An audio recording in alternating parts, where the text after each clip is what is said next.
dipanggil Teknisi Yogyakarta. Oke guys, kali ini kita mau menghubungkan NVR Uniarch dengan aplikasi di handphone ya. Oke, jadi nanti kita bisa melihat dari handphone kita untuk CCTV-nya. Jadi aplikasinya sangat mudah sekali. Nanti akan saya jelaskan untuk gimana cara memasangnya. Dan yang pertama, sebelumnya yang belum subscribe, subscribe ya. Oke, yang penasaran dengan videonya gimana? Kita mulai.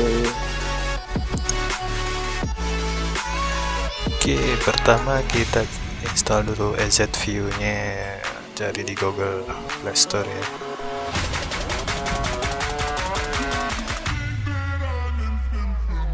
Oke, setelah itu kita buka, kita beli.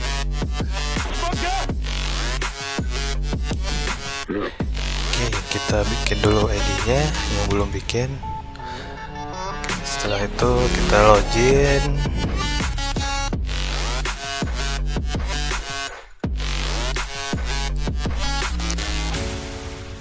Tampilan pertama seperti ini ya, masih kosong, belum ada device-nya.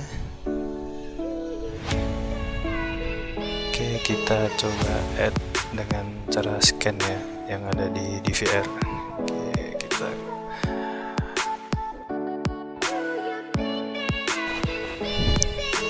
Oke, sebelumnya biasa ya, dia minta dulu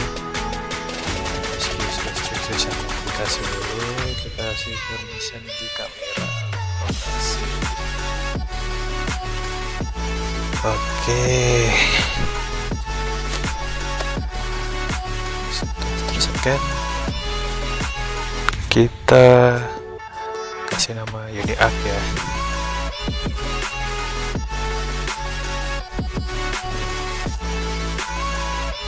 Oke, sukses, kita coba.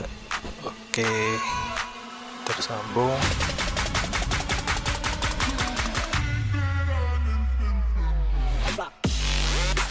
Kamera dari DVR lain ya. Oke, jadi kita bisa di NVR ini, Uniarch ini kita bisa menambahkan dari kamera DVR lain.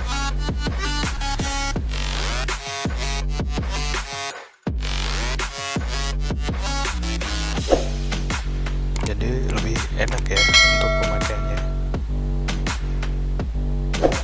lebih memudahkan sih. Oke, sekian video dari kita, semoga bermanfaat ya. Terima kasih sebelumnya.